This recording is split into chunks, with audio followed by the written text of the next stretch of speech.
Morning po mga kadot-dot. Ngayon po ang activity natin ay maghuhukay, pero medyo basa pa yung area. Kaya tuturuan ko muna kayo sa parts ng excavator parts. Umulan kanina, malakas, kaya medyo basa pa yung area natin, no?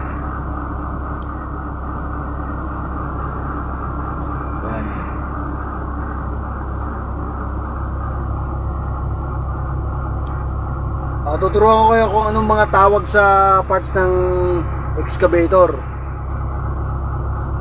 para may ideya kayo pag pasok nyo sa isang ganitong trabaho.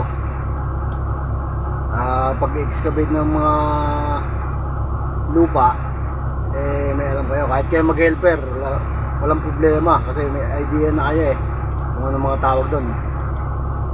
Kaya ngayon, tuturuan ko kayo kung anong tawag. Let's go!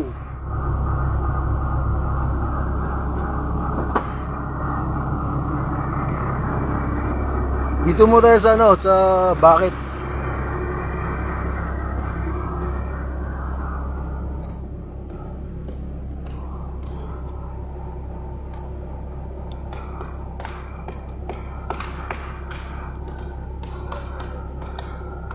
Ito ang bucket natin. Yung pang scoop niya. Tapos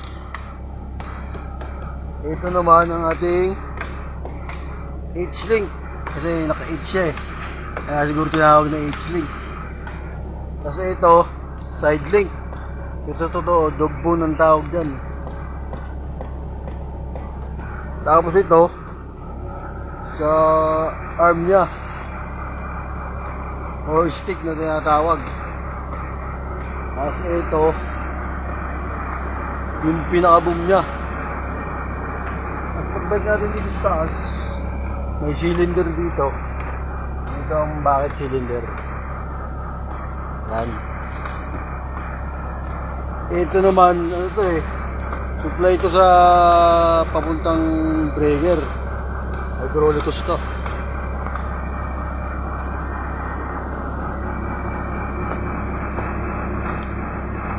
Tapos yan, yung dalawang cylinder na yan, para yan dito sa boom cylinder yan. Pataas.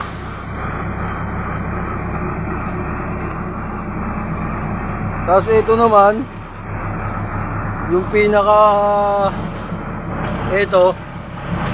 itong car body na tinatawag, pero sa iba undercarriage nito lahat.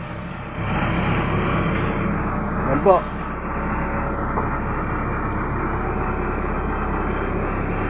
Tapos ito yung truck pad natin. Ito. Tapos ito top roller. May mga roller din dito na tinatawag na bottom roller. Yan, makikita nyo yan dyan. Tapos dito sa may sprocket, medyo madumi. Yan ang sprocket nya. May laman yan sa loob na pinaka final drive nya. Yan.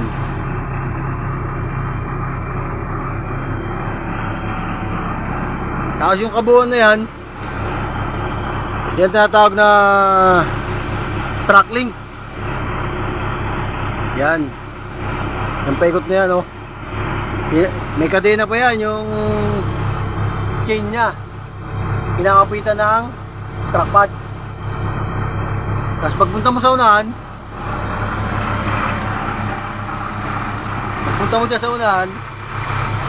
makikita mo to. Ito ang idler. Pag gusto mo sikipan ng track link o track pad, may adjuster yan doon, papasok.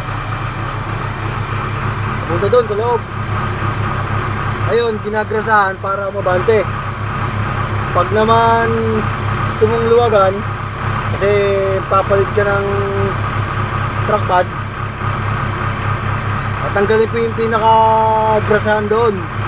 Aatras siya, tutulak mo lang. Kasi ito po, sa system ng hydraulic.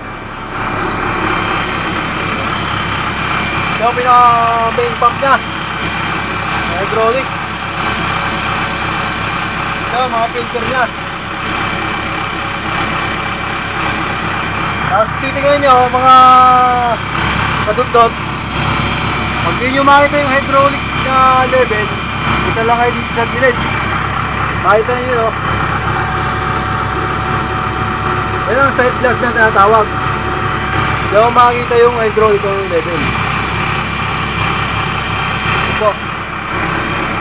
Medyo nagpainit ako ng makina, kaya umaandar na yan.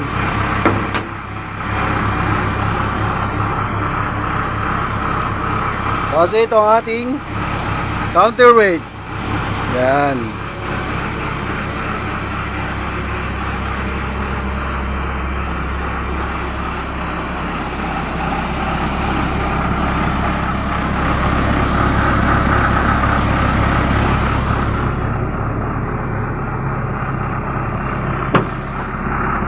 Napakita ko sa inyo ang on and off ng battery switch ng ating pillar.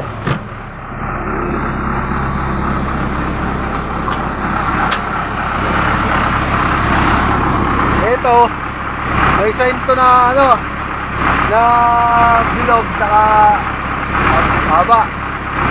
Pag bilog, naka-shut off yung switch niyan. Yung makapandar kahit anong mayari. At ang gawin mo. Kasi ito, pag ginanon mo, automatic na magamit mo yung susi mo. Makandar na yan. Ito ang ating fuel separator. Dito nakikita yung ating diesel kung may tubig papasok. Yun ang ating iingatan. Kaya i-drain nyo yan pag nakita nyo may tubig.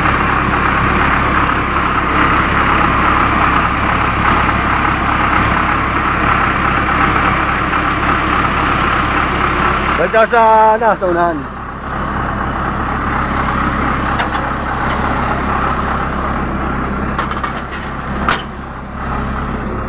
Pagkat natin ang cab natin sa loob.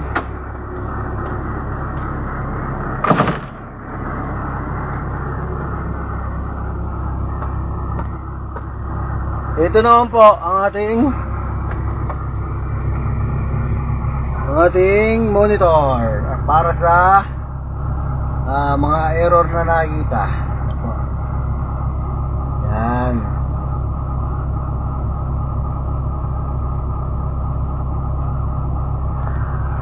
Tapos ito ang ating travel level.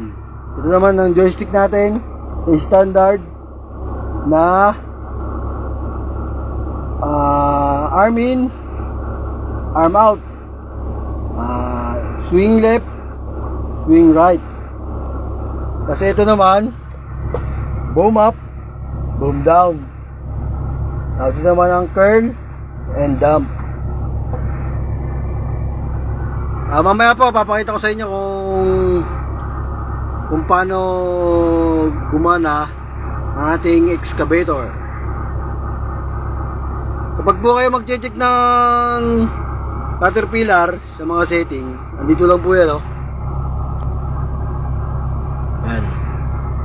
Select nyo lang yan, lalabas yung setting nya. Pupunta kayo sa maintenance, yan. Makikita nyo yan, lahat andyan. Final drive oil, engine oil filter, fuel filter, kung mga kailan papalitan. Tapos back ka lang, back. Punta ka naman sa setting. Select mo lang yan, display. May mga tools dyan na nakalagay, work tools. Pag gusto mo pabagalin yung consumo ng diesel, punta ka lang dyan. Yan, pindutin mo lang yan. Pipili ka dyan. Economy on. Pag nag-on yan, mangyayari dyan, may lalabas yan na fuel. Dito, banda rito, nalabas yan. Fuel save ba nakalagay, parang ganun. Tapos, pag tatanggalin mo yun, huwag tululi. Yan. Ay, so bakit pala yan? Ito. Balik mo lang yan. Naka-normal na li yan, hindi na economy mode. Ito naman sa breaker to eh. Pag bakit ang gamit mo, bakit ka rin. Pero pag kailangan mo ng malakas sa pagbe-breaker, dito lang yan, puta ka. Hanggang number 3. Tapos RPM mo dyan, number 10. Kung matigas yung babasagin mo. Yan lang po. Bakit na tayo? Bakit?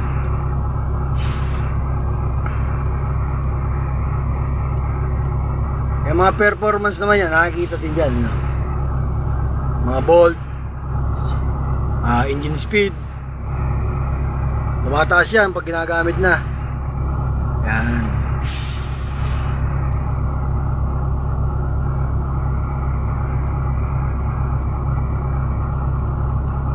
Ito sa service lang to eh. May password dyan, katulad sa Caterpillar ng mga setting yan. Hindi yan ginagalaw kasi hindi naman doon yung pinaka tools na gagamitin mo, hindi doon makikita. Doon lang siya sa setting, sa maintenance, performance. Yun po.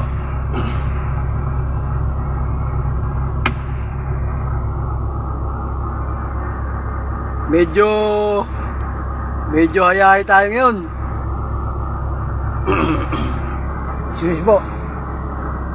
Maya pa tayo magtatrabaho, may papainitin muna natin ang panahon para safe ang ating area. Medyo madulas yan. Bababa pa kasi ako dun. Tapos maggagrasa-grasa lang mamaya. Kapag di nyo abot yung paggagrasaan, ganun nyo lang sa may bangin, yung arm nya. Ito pala yung hydraulic lock. Pag nakababa yan, hindi mo mapagana yan. Pag naka-on, naingat mo, mapagana mo yan. Ito po.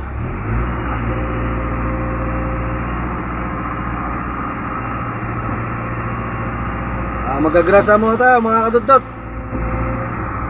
Para maabot lahat yun, at nasa taas, kailangan mong i-boom down doon. Thank you mga kadudot for watching. Sana may natutunan kayo kahit konti.